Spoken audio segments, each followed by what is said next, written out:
श्री कृष्ण कहते हैं, मनुष्य को परिणाम की चिंता किए बिना, लोभ लालच किए बिना एवं निस्वार्थ और निष्पक्ष होकर अपने कर्तव्यों का पालन करना चाहिए। जिस तरह प्रकाश की ज्योति अंधेरे में चमकती है, ठीक उसी प्रकार सत्य भी चमकता है। इसलिए मनुष्य को हमेशा सत्य की राह पर चलना चाहिए। जिस मनुष्य के अंदर ज्ञान की कमी और ईश्वर में श्रद्धा नहीं होती, वो मनुष्य जीवन में कभी भी आनंद और सफलता को प्राप्त नहीं कर पाता। जिस प्रकार मनुष्य अपने पुराने वस्त्रों को त्याग कर नए वस्त्र धारण करता है, ठीक उसी प्रकार आत्मा पुराने व्यर्थ के शरीरों को त्याग कर नए भौतिक शरीर को धारण करती है। कौन क्या कर रहा है, कैसे कर रहा है और क्यों कर रहा है, इन सब से आप जितना दूर रहेंगे उतना ही आप खुश रहेंगे।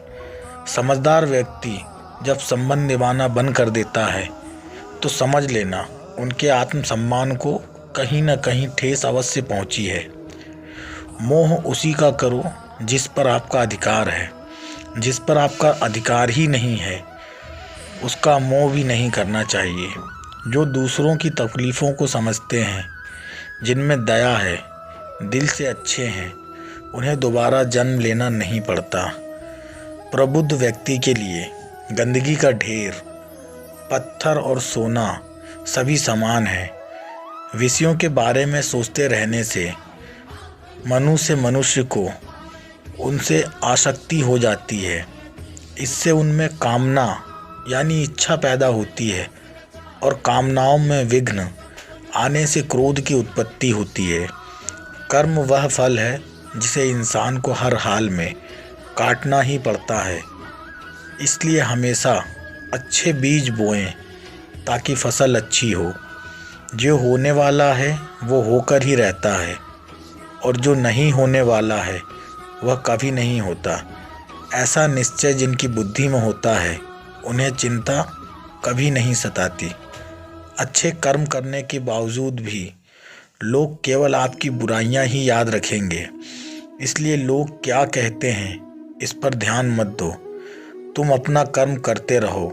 जितना हो सके खामोश रहना ही अच्छा है, क्योंकि सबसे ज़्यादा गुनाह इंसान से उसकी जुबान ही करवाती है। गीता में भगवान श्री कृष्ण कहते हैं, हे अर्जुन, अपने परम भक्तों जो हमेशा मेरा स्मरण या एक चित्त मन से मेरा पूजन करते हैं, मैं व्यक्तिगत रूप से उनके कल्याण का उत्तरदायित्व लेता हूँ। हे पार्थ, जो लोग भक्ति में श्रद्धा नहीं रखते वे मुझे प्राप्त नहीं कर पाते। अतः वे इस भौतिक जगत में जन्म मृत्यु के मार्ग पर वापस आते रहते हैं। मौन सबसे अच्छा उत्तर है किसी ऐसे व्यक्ति के लिए जो आपके शब्दों को महत्व नहीं देता है। किसी काम की चिंता करना ठीक है, पर चिंता इतनी भी नहीं होनी चाहिए कि वह काम ही बिगड़ जाए। अच्छी नीयत से किया गया काम कभी व्यर्थ नहीं जाता और उसका फल आपको ज़रूर मिलता है। श्री कृष्ण कहते हैं, हे अर्जुन, मैं किसी का भाग्य नहीं बनाता, हर कोई अपना भाग्य खुद बनाता है। आप आज से भी कर्म कर रहे हो, उसका फल आपको कल प्राप्त होगा और आज जो आपके पास है वह आपके द्वारा पहले किए गए कर्मों का फल है। तुम्हें सिर्फ अपने कर्म करने का अधिकार है, किंतु कर्म के फलों के तुम अधिकार नहीं हो। तुम ना तो खुद को अपने कर्मों के फलों का कारण मानो और ना ही कर्म करने में कभी आसक्त हो जाओ। सही कर्म वह नहीं है जिसके परिणाम हमेशा सही हो, अपितु सही कर्म वह है जिसका उद्देश्य कभी गलत ना हो।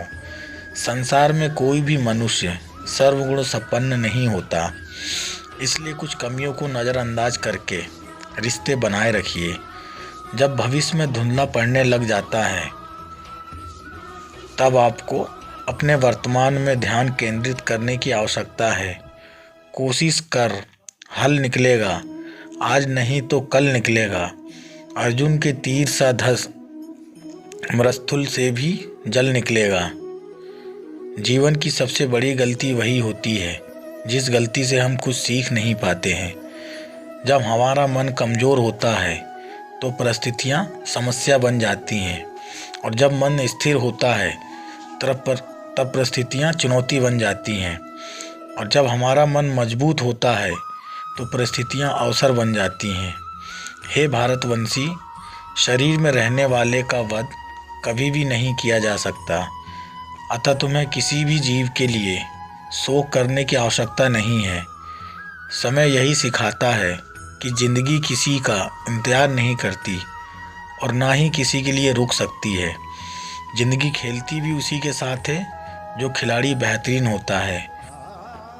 दर्द सबके एक जैसे हैं, मगर हौसले सबके अलग अलग हैं। कोई हताश होकर बिखर जाता है तो कोई संघर्ष करके निखर जाता है। यदि आप अपनी गलतियों से कुछ सीखते हो तो गलतियां सीढ़ियां हैं, और नहीं सीखते हो तो गलतियां सागर हैं। निर्णय आपका है, चढ़ना है या डूबना है।